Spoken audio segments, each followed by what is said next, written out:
Well, welcome to another amazing episode of the Pokka, and I can say for sure that we've all seen the last Airbender. That's the Avatar Netflix adaptation. I mean, if you haven't seen this by this time, something is quite really wrong with you. You should go and watch it.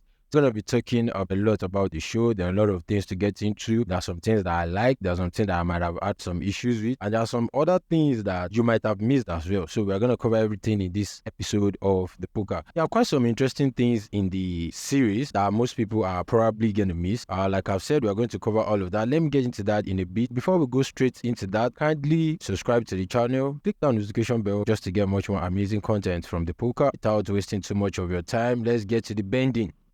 Also, keep in mind that the showrunner said that this is not going to be like a direct recreation of the animated series. It's more of a remake rather than a recreation of the direct series. Even though I did watch this with the open mind of like, I don't want to compare with the animated series, the fact that the animated series precedes it, there's no way you would do that without not wanting to compare it. Even after bringing out a lot of really, really good things from the Netflix adaptation, due to the fact that our brain would automatically want to compare it to the original series, there are a lot of things that might not sit well with a lot of people. And I've been seeing online a lot of people saying a lot of things about what they don't see sitting well with them and the likes. But then if you actually did watch this series without the mindset of comparing it with the animated series, it's actually something really good that you can enjoy.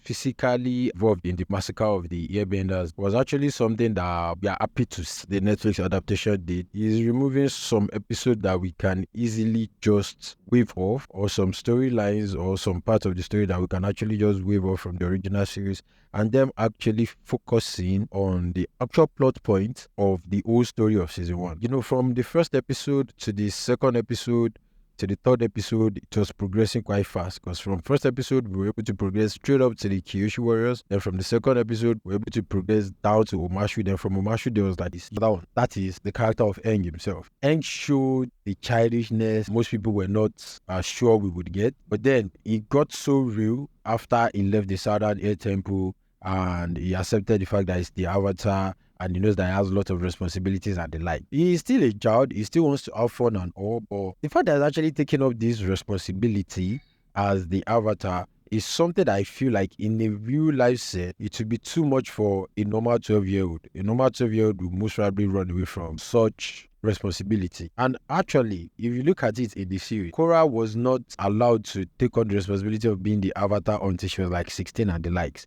Is the situation around Aang that made it so that as a 12-year-old, he actually has to accept all these responsibilities. The whole nations were at war, and he's the only person that could stop it. And even if they did kill him, the Avatar would just reincarnate in the Water Nation. So that would have meant you'll be seeing Korra earlier, or whoever it is that gets to be the Avatar. And that's just by the way. Aang did display the fact that he's a child, and there are times that he actually did shows that a child, but there are times that he actually took things serious, and he was wondering why some things were happening. There are times that he showed that he was actually quite scared, and there are other times that he did accept the fact that, okay, this is a big responsibility, and he actually did need to do it, and he actually did need to take on this responsibility.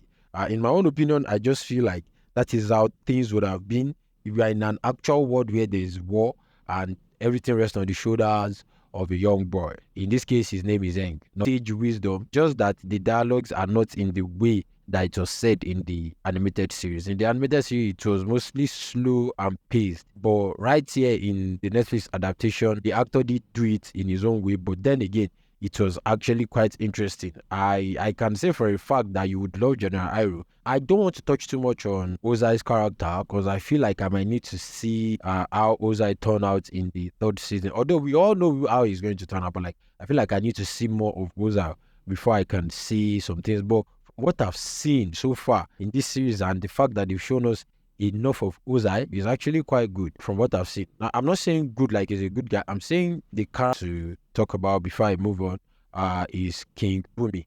King Bumi, the actor, did well to replicate the funny, crazy king, which is also powerful. We saw all of those in how Bumi was portrayed, which is something that is actually quite interesting and I like.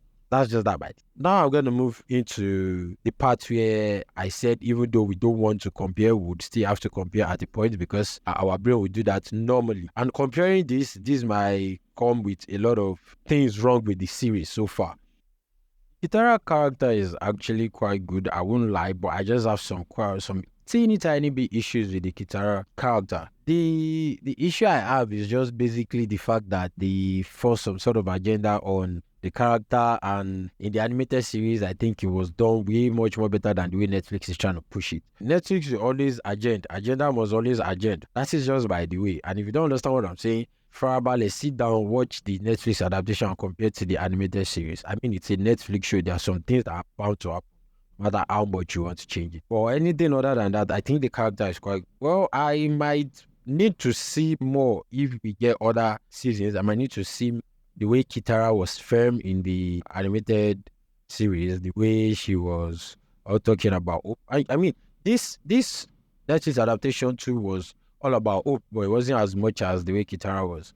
Princess Azula, from the set pictures and the pictures that they showed us before the show came out, we sort of like had issues with the fact that our Azula might not look scary. She looks kind of cute. But then I did say something, and I remember someone agreeing with that. Imagine a cute person with a scary personality. That is like horror movie. Imagine it's like Chucky, a cute person, but like with a scary mind, scary brain, with a spooky aura and feeling. And she had that nailed down. But then my issue with the character is the fact that Ozai was using Zuko as a sort of motivation for Azula. Don't get me wrong, this might work with the Netflix adaptation. Don't get me wrong, I do know that they actually did say it in the series, that she's actually quite powerful and actually really good firebender. But the fact that Ozai wasn't praising her, in my own opinion, is a form of motivation to motivate her as a character. My issue is Ozai using Zuko as a form of motivation for Azula. That never actually really happened once in the animated series. It's actually the other way around. It is Zuko that always has to hear about how Azula is much more better than he is when it comes to firebending, when it comes to achieving things, and when it comes to being a ruthless person. For Ozai to have used Zuko as a form of motivation, Azula does not really sit well with me and the direction they've pointed the character. But anything other than that, Azula is solid from what I've seen so far. The devious mind, the fact that she can play games with people underneath their noses, and the fact that we saw lightning bending and she did it. One other thing I want to touch on just briefly is the fact that from like episode 2 down to the last episode, and they just thought, let's casually do that and trade into that. I mean, some of it might not have serious impact on the story, but there are some other parts that has like really strong impact on the story. The secret tunnel part of the Omashu with the old love thingy, the whole gang was together then, even with Momo and Appa. They were together when they met our free-spirited musicians. They got separated. Kitara and Egg were together. Sokka and our spirited musicians were together. And that was the part where we could say there is like, maybe Kitara started feeling like she could have something for Egg. I don't know. We could just say that their love, story, sort of like that part is quite important to their whole love thing. I know they don't actually did talk about it anymore other than after what happened in the tunnels. But then in this part, it was Sokka and Kitara. I don't know what they are trying to do with that. I don't know why they are going in that direction, but that small part could be intricate to the whole story. But then, since they said it's a remix, I do hope they find a better way to bring Katara and Aang together. Another thing I have issues with, still on the Omashu issue, one of the things I actually sort of like feel is quite iffy is Bumi, with the way he's being such about Aang leaving them in the 100 Years War and all that. In the animated series, Bumi wasn't all salty about Aang not being around. I might have mentioned it once, but it wasn't all salty about it. But the Bumi in this was sort of like really salty about it, and always talking about the fact that he wasn't there, he left them, all of those and whatnot. That actually threw me off for a while. But then, watching it, I figured it might have just been part of Bumi's test to prepare Aang for the journey that lies ahead of him. I mean, he tested if he was still a vegetarian. That was just to be sure that he's still his friend. Then as well, he tested him by the fight they had. And there were two boulders, that one was falling on Aang, the other was falling on Bumi. And he actually did tested him by saying that he has to make a decision, because as the Avatar, there are lots of decisions like that he would have to make. Meeting Ko is something that did not happen until when he got to the North Pole and he needed to actually find out some things about the ocean and moon spirits. That is him meeting. That was when he met Ko in the animated series. But in this Netflix adaptation, they actually did brought that back to the episode where June was introduced in the animated series. They introduced Ko, they introduced Ebai and June in one episode. So that is them like mashing some episodes together. Like I said earlier, mashing the episodes together is not my issue, but mashing important episodes that might have serious impact on the story instead of splitting those episodes that would have serious impact on the story. Those are the ones that I might actually have issues with. But in this case, I don't have issues with the episode. I just have issues with the fact that he met Ko earlier, and the reason he had to go and meet Ko was different in this case. In the animated series, Ebai was the cause of people disappearing. But in this case, it was Ko that was actually keeping people in his cocoon, planning to eat them later.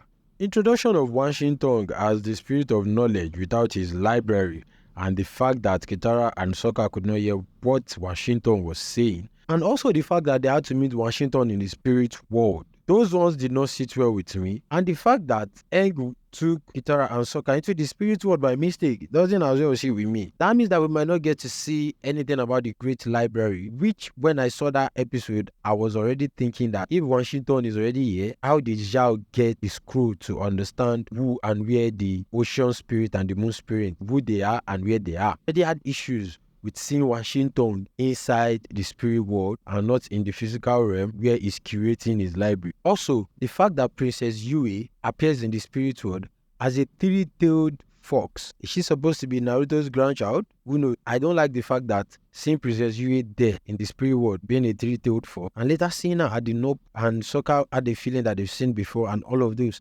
It was something that, in my opinion, they shouldn't have added it. They should have left Princess Yue the way she was. And when she gave her life back to the moon spirit, I assumed that she would have ascended to the moon and, become the beautiful moon spirit, so that at a point in time she will most probably show up again. But then we did not see that. They just did that in a way that they thought was good for them. No allow. They've done it. But that doesn't sit well with me, and that is actually another issue. On the side, I would just like to point out that seeing Gyatso in the spirit world, to me, is a good idea. I mean, in Korra, we saw that some people that have achieved spiritual enlightenment could actually gain access into the spirit world, or they could be in this. One other, speaking about that spirit, the value of the wandering soul, they sort of like put that into this, because Kitara and Sokka got so lost in the spirit world that they, according to what Washington said, they would face their truths, where they had the flashback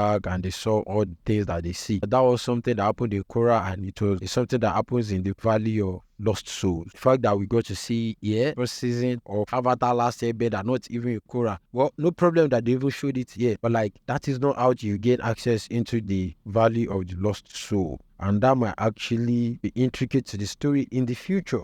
Making Aang actually showed up to him, but he wasn't inside the shrine of Rafatakuru. So that actually showed that, well, in a way, it might not necessarily be in that exact shrine. It might just be close to where they are. One thing I would also like to say about all the past avatars that he was able to talk to, all of them were all talking about him walking alone. I wonder why the past avatars that they've gone through a lot and they've actually seen quite some things say that he should walk alone. But Kyoshi, even though she's the most physically strong avatar in the line of avatars, she actually needed help at some point, and she can't say she can't say she never had help from some people. That's something she can't say. It's a joy to watch. The series is actually quite interesting, and I've watched it 2 times already, and I took notes. Let me know in the comment section if there's something I actually missed, if there's something you'd like to add, and if there are some other opinions you'd like to share as well.